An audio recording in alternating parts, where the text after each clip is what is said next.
नमस्कार साथियों, कैसे हैं आप लोग। आशा है कि आप लोग स्वस्थ होंगे। तो आज के क्लास में हम लोग नियोजित शिक्षक का चल रहे सक्षमता परीक्षा में पूछे गए गणित के कुछ महत्वपूर्ण प्रश्न को देखेंगे। जो प्रश्न जो है वह काफ़ी महत्वपूर्ण है। वीडियो को आप लोग अंत तक ज़रूर देखिएगा। जैसा कि आप स्क्रीन पर देख रहे हैं कि सबसे पहला जो क्वेश्चन है वह है 1 + 2 + 3 + 4 डॉट डॉट प्लस 100 100 का योग क्या होगा।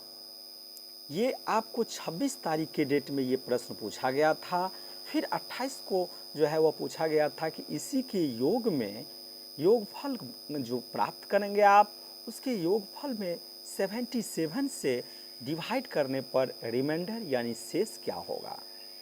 तो आप लोग जानते हैं कि जैसा कि मैंने पिछले वीडियो में भी बहुत सारा मेरा सिंप्लीफिकेशन का वीडियो समाप्त हो चुका है। सिंप्लीफिकेशन का चैप्टर मैंने पूरे बता चुका हूं। उसमें आप जानते हैं कि लगातार संख्याओं का जो जोड़ होता है वह होता है n × n+1/2, यानी नंबर ऑफ प्राकृतिक संख्या जो है वह कितनी इसकी संख्या है। तो यह आप जानते हैं कि लगातार प्राकृतिक संख्या का योग है। इसलिए यहाँ जो n का मान होगा वह n जो होगा वह 100 होगा। तो इसके फार्मूला से n यानी 100 × 100 + 1/2। तो इसको जब आप गुना कीजिएगा 100 गुने 100 + 1 जोड़ के हो जाएगा 101/2। इसको डिवाइड करने पर ये 15 से कटेगा। इसको जब आप गुना कीजिएगा तो 5050 ये हो आएगा। इसको जब आप इसी में जब 77 जो 28 तारीख के जो एग्ज़ाम हुआ था उसमें पूछा गया था, उसमें जब आप भाग दीजिएगा तो भाग देने पर जो रिमाइंडर होगा वो कितना होगा, इस टाइप का प्रश्न बताया गया था। अब आप लोग ये भी समझ लें कि ये तो प्राकृतिक संख्याओं का योग है। यदि प्राकृतिक संख्याओं के वर्गों का योग हो, कारण भविष्य में हो सकता है, अभी 6 तारीख तक परीक्षा चलेगी, 27 का सेकेंड सिटिंग का जो एग्ज़ाम कैंसिल हुआ है वो भी हो सकता है 6 के बाद एग्ज़ाम हो। तो उसमें आपका इससे कुछ यदि भास्ट भी थोड़ा कठिन भी करता है तो इससे ज़्यादा नहीं जाएगा। तो 1 का स्क्वायर + 2 का स्क्वायर + 3 का स्क्वायर डॉट डॉट करके n तक का स्क्वायर यानी जितना भी स्क्वायर का हो तो उसका जो फार्मूला होता है वह n × n+1 × 2n + 1/6। इसको भी ध्यान रखिएगा। फिर लगातार प्राकृतिक संख्याओं के ये तो वर्ग का था, स्क्वायर का। ये जब क्यूब कीजिएगा तो लगातार प्राकृतिक संख्याओं का क्यूब जो होगा वह आपका n³ बराबर होगा n प्लस प्राकृतिक संख्याओं का जो होता है उसका सिर्फ स्क्वायर होगा, यानी n × n+1/2 के पावर 2, यानी टोटल के पावर 2, n × n+1/2 होल का पावर 2 हो जाएगा। तो इससे भास्ट जो है वह आगे भी कोई भी इस खास करके सक्षमता परीक्षा में नहीं पूछा जा सकता है। अब उसके बाद अगला जो क्वेश्चन है वह है कि लगातार 11 विषम संख्याओं का योग क्या होगा। अब सम और विषम इसकी भी जानकारी और इससे प्रश्न भी ये पूछा जा चुका है। तो लगातार 11 विषम संख्या, तो लगातार 11 विषम संख्या ये तो कम विषम संख्या है, तो इसको आप लिख सकते हैं 1 + 3 + 5 + 7 + 9 + 11 प्लस ये तो हो गया 4 2 6 13 + 15 + 17 + 3 3 6 3 9 19 और +21, इतना का योग तो 11 था। तो आपने आसानी से इसको लिख लिया। और इसकी संख्या जो होगा वह विषम संख्या कितनी n का मान होगा, तो ये आपको 21 तक है, यानी इसको आप 22 ले लीजिए और 22 का आधा कर दिए, यानी 11 जो है वह विषम संख्या जो इसमें दिया हुआ भी है कि 11 विषम संख्या। तो 11 विषम संख्या का जो आपका योग होगा वह विषम संख्याओं का योग जो होता है वह n² होता है, यानी जितनी संख्या है उसका पावर 2 कर दीजिए, यानी इसका जो योग होगा वह 11 विषम संख्या है और 11 विषम संख्या का स्क्वायर कर दीजिएगा तो 11 11 121, यही इसका जो है वह अभिष्ट उत्तर होगा। 11 11 का होल करने पर आपका अभिष्ट जो है वह उत्तर प्राप्त हो जाएगा। फिर यदि सम संख्या का कहे, ये तो आपका ये विषम संख्या का था। अब यदि सम संख्या का पूछे, ये भी है n विषम संख्याओं का योग, तो n विषम संख्याओं का योग मैंने अभी बताया है वो n स्क्वायर होता है। n विषम संख्याओं का योग n स्क्वायर होगा। और यदि सम संख्या का पूछे, जैसे 2 + 4 + 6 + 8 प्लस डॉट डॉट करके n तक n विषम संख्या है, तो ये विषम संख्या जब पूछे, यानी मान के चलिए 72 तक, एक एग्जाम्पल लेते हैं 72 तक है, तो ये विषम संख्या इसका जो योग होगा, सम जो होगा वह n × n + 1 होगा। ये ध्यान रखिएगा, विषम संख्याओं के का योग जो होगा वह n स्क्वायर होता है, यानी उसकी जो संख्या होती है उसका पावर उसका 2 बार गुना कर दीजिए। 11 का जैसे था तो 11 × 11 121 हो गया।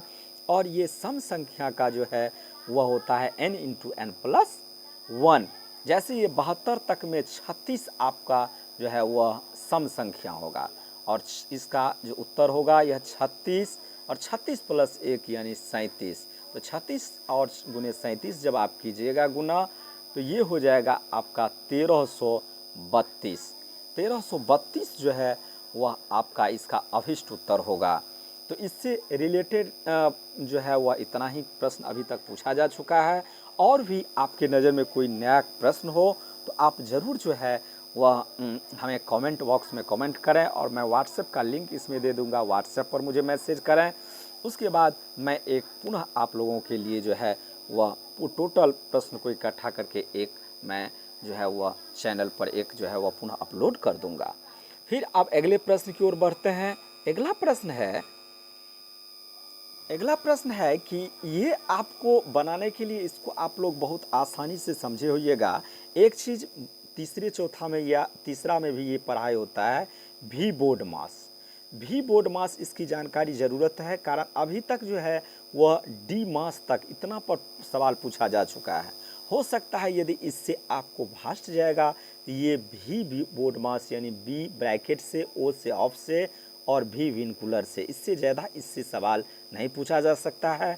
दूसरा, आपको प्लस गुने माइनस, माइनस गुने माइनस बराबर प्लस, माइनस गुने माइनस, माइनस गुने प्लस बराबर माइनस, माइनस प्लस गुने माइनस बराबर माइनस, प्लस गुने प्लस बराबर प्लस, इसकी भी जानकारी रहना ज़रूरी है, तभी आप इस टाइप के जितने भी सवाल है उसको आप हल कर सकते हैं। और दूसरी बात, ये जो भी बोर्ड मास दिया हुआ है इसकी भी जानकारी समझ लीजिए। भी से होता है आपका विनकुलर, विनकुलर मीन्स होता है रेखांकित, जैसे 3 - 2 ये तो घटाव हुआ, लेकिन उसके ऊपर यदि ये क्रिया दिया हुआ है, रेखांकित किया हुआ है, लाइनिंग है ऊपर में, तो सबसे पहले आप इसकी क्रिया कीजिएगा। सिंप्लीफिकेशन में इस टाइप के मिक्स जो जोड़ घटाव गुना भाग ब्रैकेट ऑफ कुछ भी हो तो सबसे पहले इसकी, उसके बाद बी से होता है ब्रैकेट। ब्रैकेट 3 प्रकार यानी कोष्ठक, कोष्ठक जो है वह 3 प्रकार के होते हैं। छोटी कोष्ठ, इसमें सबसे पहले छोटी कोष्ठ की क्रिया होगी, उसके बाद मध्यम कोष्ठ की और उसके बाद बड़ी कोष्ठक की क्रिया होगी। और बी के बाद है ओ मतलब होता है ऑफ, ऑफ मीन्स का, क्वाकर का, या अंग्रेजी में ओ एफ दिया हो तो उसकी क्रिया करेंगे। और उसके बाद जो है डी है, तो डी मीन्स होता है डिवाइड, सबसे पहले भाग की क्रिया होगी, उसके बाद ऑफ के बाद भाग की, भाग के बाद एम मीन्स होता है मल्टीप्लिकेशन यानी गुना का, ए मीन्स होता है एड मतलब जोड़ का, और एस मीन्स होता है सब्सट्रैक्ट माने घटाव का। तो आप लोग समझ गए होंगे, भी बोर्ड मास की जानकारी आप लोगों को रहना जरूरी है। उसके बाद अब हम कुछ सवाल पर चलते हैं। इसमें जो है वह दिया हुआ है 2 + 2 × 2 भागा 2। तो एक स्टेप में सबसे पहले आप भाग की क्रिया कीजिएगा, तो 2 भागा 2 कितना होगा, 1 होगा। और एक जब एक स्टेप में आ जाएगा यानी 2 प्लस 2 गुने 2 भागा 2 1 करेंगे तो भाग देंगे तो 1 होगा। तो आप जानते हैं कि सबसे पहले डी होता है तो डी होगा, उसके बाद m यानी गुना होगा। तो अब दूसरे स्टेप में फिर 2 प्लस 2 गुने 1 क्या होगा 2। अब फिर लास्ट में इसको जोड़ देंगे 2 और 2, कारण एक ही संक्रिया घटाव है नहीं, तो 2 और 2 कितना होगा 4। इसका उत्तर आ गया। फिर इसमें देखिए, इसमें -16, तो -16, अब माइनस माइनस क्या होता है, ये माइनस और ये माइनस बीच में नहीं कुछ है, यानी गुना का चिन्ह है, तो ये चिन्ह का गुना यहाँ होगा। तो माइनस माइनस क्या हो जाएगा प्लस, तो ये -16 और +3, तो ये जब आप घटाइएगा तो आप जानते हैं कि जब दो संख्या या अंक जिनके चिन्ह अलग अलग हो, दो संख्या या अंक जिनके चिन्ह अलग अलग हो, तो बड़ा में से छोटा को घटाकर, यानी 16 में से 3 को घटा देंगे तो कितना होगा 13, और बड़ा का चिन्ह इसमें लगा देंगे। तो बड़ा का चिन्ह क्या है 13, 16 बड़ा है, यानी अभी यदि -16 और 3 कहे तब तो बड़ा 3 ही होगा, लेकिन यदि दोनों के चिन्ह को हम विलुप्त कर देते हैं और तब कंपेयर करते हैं तो बड़ा 16 और 3 में 16 ही होगा, और बड़ा का चिन्ह लगा देंगे, तो ये इसका जो अभिष्ट उत्तर होगा वह कितना होगा -13। फिर इसी प्रकार इसमें भी दो संख्या या अंक जिनके चिन्ह अलग अलग हो, तो बड़ा में से छोटा यानी 5 में से 4 गया तो 1, और बड़ा का चिन्ह माइनस लगा देंगे। फिर -1 और 2, ये भी दो चिन्ह अलग अलग है, तो दोनों बड़ा में से छोटा 2 में से 1 गया तो 1, और बड़ा का चिन्ह क्या है प्लस, तो प्लस ऑटोमेटिक लगा ही रहता है, इसलिए लिख भी सकते हैं, नहीं भी लिखेंगे तब भी मेरा सही है। फिर ये -3 और -5, जब दो संख्या या अंक एक समान हो, एक चिन्ह हो, तो दोनों को जोड़कर वही चिन्ह लगा देंगे, तो 3 और 5 कितना होगा 8। ये आप लोग को भी आता होगा, लेकिन यहाँ कन्फ्यूजन या जो भी आप जिन लोगों को नहीं आता हो वो लोग, दो आपको मैं बता रहा हूँ, दो आपको एग्जाम्पल दे रहा हूँ जिससे आप आसानी से समझ जाइएगा। आप जानते हैं कि 2 और 5 कितना होता है, 2 और 5 7 होता है। अब इसमें जब सभी का चिन्ह लिखिएगा तो यहाँ प्लस है और साथ में भी प्लस होगा।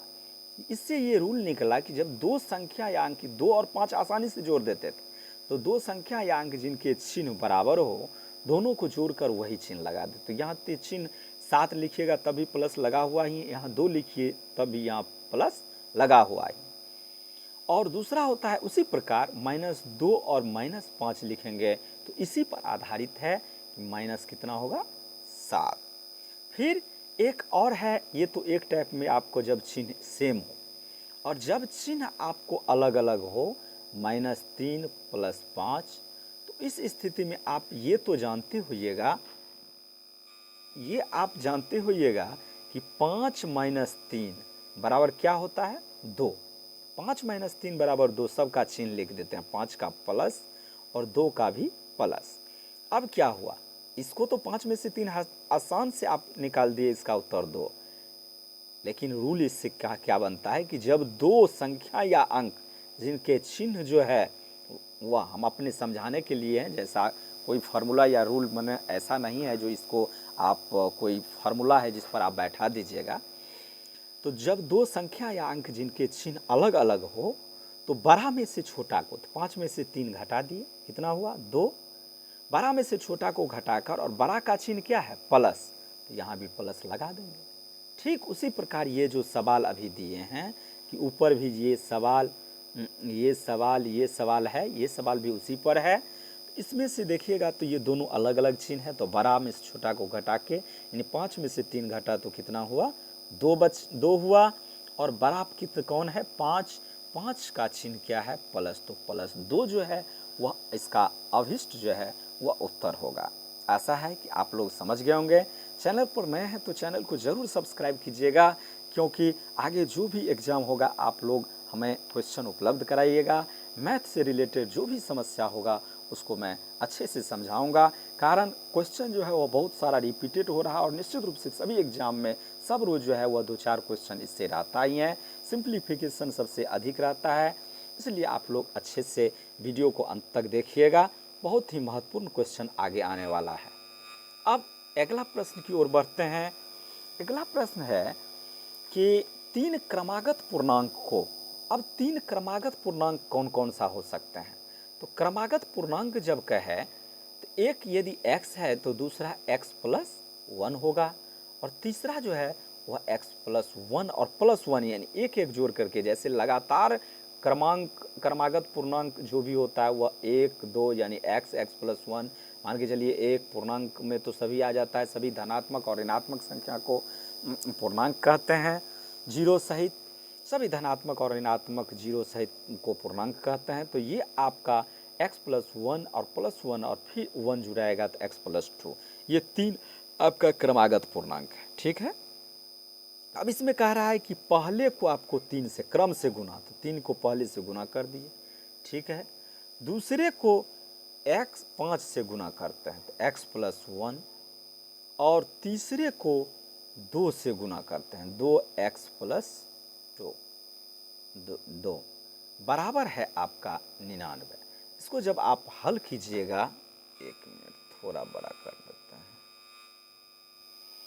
तो इसको जब आप हल कीजिएगा तो 3 गुने x कितना हो जाएगा, 3x प्लस 5 गुने x 5x प्लस 5 गुने 1 5 प्लस 2x प्लस 2 दूना 4 बराबर 99। इसको जब आप जोड़िएगा 2x 5 2 7 और 3 10x, ये आपका 5 और 4 9, तो इधर जब आएगा तो ये 99 और ये प्लस 9 जो है ये इधर आके माइनस 9 हो जाएगा, ये कितना हो जाएगा 90। 10x बराबर 90, तो x बराबर 90/10, ये 9 जो है वह x का मान निकला। अब x का मान निकल गया तो इसमें कह रहा है पहले और तीसरे, पहला और तीसरा ये है, तो पहला हो गया आपका 9 और तीसरा जो है वह 9 प्लस 2 कितना हो जाएगा 11, और ये 9 और 11 जो है इसका जब पहले और तीसरे का योगफल कीजिएगा तो 11 और 9 कितना हो जाएगा 20, यही जो है वह आपका अभिष्ट उत्तर हो जाएगा। ऐसा है कि आप लोग समझ गए होंगे। अब अगले प्रश्न की ओर बढ़ते हैं। अगला प्रश्न है कि मूलधन, ये सभी आया हुआ प्रश्न है, मूलधन 7500 पर चक्रवृद्धि ब्याज पहले वर्ष 2%, दूसरे वर्ष 4% और तीसरे वर्ष जो है वह 5% है, कि तीनों वर्षों के बाद कुल मिश्रधन कितना होगा? आप जानते हैं कि मिश्रधन बराबर होता है मूलधन इंटू 1 प्लस दर बट्टे 100 के पावर समय यानी t। तो मूलधन कितना है 7500, दर कितना है पहले वर्ष 1 प्लस 2/100 की पावर, पहले वर्ष है इसलिए एक ही होगा। फिर दूसरे वर्ष कितना है 1 प्लस 4/100, और तीसरे वर्ष कितना है तो 1 प्लस 5/100, 1 प्लस 5/100। इसको आप हल कर दीजिए, ये 2 से काटिए 2 50 अंक, 4 से 2 25 अंक, ये 5 से 5 20 अंक, ये हो जाएगा आपका 7500 इंटू 1 प्लस 1/50, ये जब आप जोड़िएगा तो ये 51/50 हो जाएगा।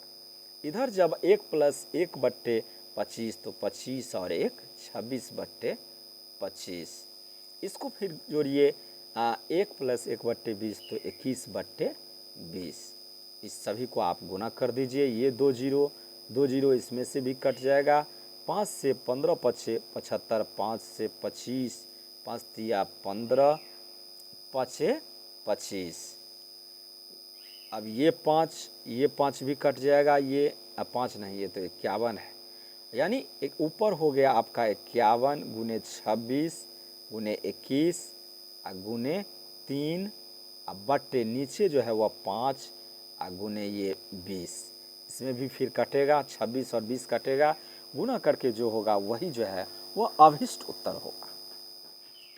अगले प्रश्न की ओर बढ़ते हैं। अगला प्रश्न है कि एक लड़की को विद्यालय जाने में, एक लड़की को विद्यालय जाने में 15 मिनट का समय लगता है और उसकी चाल 2 मीटर प्रति सेकंड है, तो कुल दूरी क्या होगा? आप जानते हैं कि चाल बराबर होता है दूरी बट्टे समय, तो दूरी बराबर हो जाएगा चाल गुने, दूरी बराबर हो जाएगा चाल गुने समय, तो तो यहाँ चाल कितना है 2 मीटर प्रति सेकेंड, 2 मीटर और प्रति सेकेंड यानी नीचे आ जाएगा प्रति सेकेंड, और समय जो है वह 15 मिनट है। तो 15 मिनट को आप जो है वह सेकेंड में बदल लीजिए, तो 1 मिनट बराबर 60 सेकेंड, तो 15 मिनट बराबर 15 गुने 60। इस सभी को आप गुना कर लीजिए, 15 दूना 30, 30 1800 ये जो है वह मीटर हो जाएगा। कारण ये सेकंड में दिया हुआ है, इसकी जो चाल है वह मीटर प्रति सेकंड में है, इसलिए समय भी जो है वह होनी चाहिए सेकंड में, 1 यूनिट में होनी चाहिए। तो समय जो है वह 15 गुने 60 ये सेकंड हो जाएगा। इतना सेकंड और गुने 2 इसको गुना कर लीजिए, गुना करने पर 1800 आएगा, यानी 1800 मीटर जो है वह उसकी घर से दूरी है। अब कुछ प्रश्न और भी मैं बता रहा हूँ आपको, जो प्रीवियस पूछा गया प्रश्न है। एक प्रश्न है कि 30 प्लस 30 20 माइनस 30, 20 से 30 है, माइनस नहीं है, में निचला सीमा क्या है? निचला सीमा क्या है? देखिए इसमें सवाल अब दो सवाल और पूछा जा सकता है यदि ट्विस्ट करेगा। ये आपको माध्य माध्यिका का है, इसको कहा जाता है आपको, ये वर्ग अंतराल है। वर्ग अंतराल में 20 से 30 है, जिसमें आपको इसको जो है वह निम्न सीमा कहा जाता है, इसको निम्न सीमा कहा जाता है, और इसको 30 को जो है वह उच्च सीमा कहा जाता है, उच्च सीमा कहा जाता है। और इसमें एक और पूछा जा सकता है, उच्च परिसर किसको कहते हैं? परिसर मतलब इसके बीच की जो फासला है, यानी 20 और 30 के बीच जो है अंतर कितना का है। तो परिसर बराबर होता है उच्च सीमा, उच्च सीमा माइनस निम्न सीमा, उच्च सीमा माइनस निम्न सीमा। उच्च सीमा आपका 30 है, निम्न सीमा 20 है, यानी उसके बीच का जो परिसर है वह कितना है? 10 का। इसको भी आप लोग ध्यान दीजिएगा। एक क्वेश्चन और है कि अंकित मूल्य दिया हुआ है, अंकित मूल्य जो है वह दिया हुआ है कि अंकित मूल्य जो है वह 7500 है, अंकित मूल्य 7500 है। विक्रय मूल्य या बेचता जो है वह कितना में है? 3500 में। तो जब विक्रय मूल्य अंकित मूल्य यानी उसका प्राइस जो है वह 7500 है, उस पर अंकित किया, लेकिन बेचता है 3500 में, तो यहाँ जो है वह उसको हानि हो रहा है। कारण छूट इसमें तो है नहीं, छूट के बाद देखेंगे जो कितना विक्रय मूल्य होना, अब क्रय मूल्य कितना है और विक्रय मूल्य छूट के बाद कितना होना चाहिए, सो है नहीं, इसलिए ये विक्रय मूल्य बराबर हो जाएगा अंकित मूल्य माइनस विक्रय मूल्य, यह हानि बराबर हो जाएगा। हानि बराबर अंकित मूल्य माइनस विक्रय मूल्य। इसको जब आप लेस कीजिएगा तो ये हो जाएगा 4 और 3 7, 4000 रुपये की इसकी हानि होती है। अब हानि होती है तो इसमें पूछ रहा है जो कितना हानि प्रतिशत क्या होगा। तो हानि प्रतिशत बराबर हानि गुने 100, यानी 4000 गुने 100 बट्टे अंकित मूल्य यानी 7500। इसको आप लोग सोल्व कर लीजिएगा, 2 जीरो कटा, 25 चौके 100, 25 तिया 75, ऊपर 160 नीचे 3, यही परसेंटेज इसको पूर्णांक में लिख सकते हैं। और इसी से संबंधित एक और भी प्रश्न जो 28 तारीख को पूछा गया था, उसमें था जो विक्रय मूल्य दिया हुआ था, विक्रय मूल्य दिया हुआ था, फर्स्ट सिटिंग में पूछा गया था, विक्रय मूल्य दिया हुआ था और उसका कह रहा था कि 20% जो है वह लाभ है। तो 20% लाभ जो है और विक्रय मूल्य दिया हुआ है, तो इससे हम क्रय मूल्य निकाल लेंगे। 3500 जैसे है और 20% लाभ है, यानी 100 रुपये यदि क्रय मूल्य है तो विक्रय मूल्य कितना है? 120। तो ये विक्रय मूल्य, तो ये भी विक्रय मूल्य, तो इसको नीचे रखेंगे और जो निकालना रहता है उसको ऊपर रखेंगे। इसको हल करके आप क्रय मूल्य निकाल लीजिएगा, यानी कॉस्ट प्राइस आप निकाल लीजिएगा। और कॉस्ट प्राइस जैसे ही निकाल लीजिएगा तो उसके बाद क्या करना है, तो उसका, हाँ कॉस्ट प्राइस ही पूछ रहा था, तो क्रय मूल्य आपको आसानी से निकल जाएगा। अब अगला प्रश्न एक कुछ था जो 3D निम्नलिखित में से 3D कौन है? 3D मीन्स होता है जिसमें आपको लंबाई चौड़ाई के साथ साथ ऊंचाई भी हो। 3D लंबाई चौड़ाई और ऊंचाई भी हो, जैसे आपको घनाभ जो है, घनाभ भी आपको 3D के अंदर आना चाहिए। उसके बाद पिरामिड तो निश्चित रूप से है, जो आपको 26 को भी पूछा था और 28 को भी पूछा गया था। पिरामिड जो है वह 3D के अंतर्गत आते हैं। कुछ प्रश्न जो है वह परसेंटेज से भी था, परसेंटेज से भी कुछ प्रश्न थे। जैसे एक प्रश्न था कि किसी समूह में 4/25 जो है वह भाग महिला है। कितना भाग महिला है? 4/25 भाग महिला है। तो महिला का प्रतिशत कितना होगा? महिला का प्रतिशत कितना होगा? तो पूरा जो होगा वह आपको एक होता है। किसी भी चीज़ का पूरा भाग जो होता है जब एक होता है, यानी यदि महिला आपका 4/25 है तो पुरुष जो होगा वह 21/25 होगा, 25 होगा। यानी टोटल को जब जोड़िएगा तो ये पूरा जो होगा वह 1 होगा। तो प्रतिशत जब पूछता है तो महिला कितना है? 4/25 गुने 100 और बट्टे मूल कितना है? 1 है पूरा। इसको जब काटिएगा 25 चौके 100, 4 चौके 16%, यानी 16% जो है वह क्या है? महिला है। इस टाइप का भी प्रश्न था। और दूसरा कुछ परसेंटेज निकालने के लिए भी था, जैसे 16 गुने का 20% या 20% ऐसे लिखा है तो 20/100 करके उसको काट कर दीजिए। फिर मेंसुरेशन के कुछ सवाल थे। मेंसुरेशन के सवाल क्या थे? तो एक टेबल की लंबाई जो है, टेबल की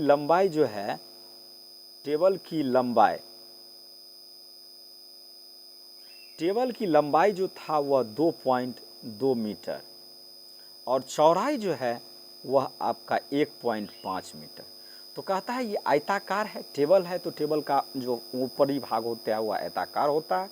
तो इसका परिमाप, तो आयत का परिमाप आप जानते हैं 2 इंटू लंबाई प्लस चौड़ाई होता है। तो 2 इंटू 2.25 और प्लस 1.50, इसको जोड़ के और इसमें से 102 से गुना कर लीजिएगा तो इसका अभिष्ट जो है वह आपका उत्तर निकल जाएगा। फिर एक था आपको बेलन का जो है वह वक्र पृष्ठ क्षेत्रफल निकालना था। तो बेलन का वक्र पृष्ठ क्षेत्रफल बराबर होता है 2πRS।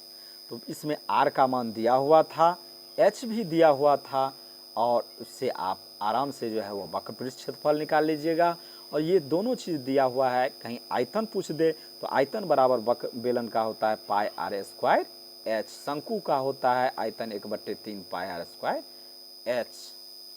तो इसलिए फार्मूला भी आपको याद रहना ज़रूरी है। इससे पहले मैं मैंने इस चैनल को शुरुआत की तो उसमें मैंने मेंसुरेशन का पूरा फार्मूला जो है वह इकट्ठा एक वीडियो में मैं दे चुका हूं, उसको भी आप लोग देख सकते हैं। नहीं तो यदि आप फास्टली देखना चाहते हैं तो उसको हम जो है वह आप व्हाट्सएप ग्रुप से जैसे ही जुड़िएगा तो उसमें जो है वह आपको मैं ये इसका जो है वह PDF जो है वह लोड कर दूंगा।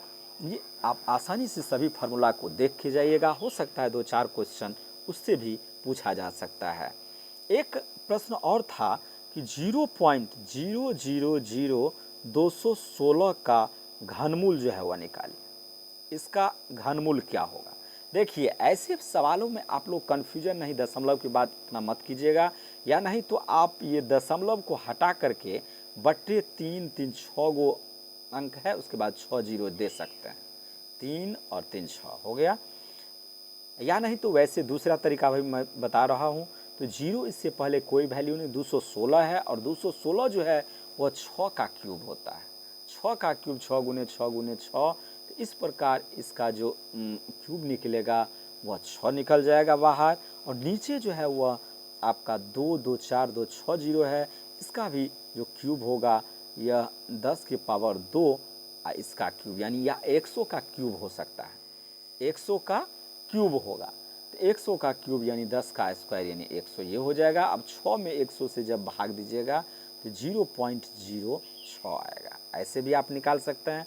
दूसरा, यदि आप ऐसे 0.000216 लिखते हैं तो इसको आप निकालने के लिए 216 का तो होता है 6 और ये जो है वह 2 2 4 2 6, तो 2 2 दशमलव के बाद 2 2 अंक हटते जाएगा, यानी 0.6 जो है वह इसका होगा। कारण 6 दशमलव के बाद 6 अंक है तो 2 अंक 2 अंक और 2 अंक, तो 2 अंक इसका तिहाई जो होगा यानी क्यूब में, इसलिए 2 अंक इसमें से निकाल लेंगे, यानी 0.6 दशमलव के बाद 2 अंक होना जरूरी है। यही सब जो है वो प्रश्न अभी तक आया हुआ प्रश्न है कल तक का। और आज जो भी प्रश्न हो तो आप लोग कमेंट कीजिएगा, मैं एक जगह इकट्ठा करके ज़रूर जो है वो आप लोगों को बता दूंगा। चैनल पर यदि आप नए हैं तो चैनल को आप लोग ज़रूर जो है वह सब्सक्राइब कीजिएगा। धन्यवाद।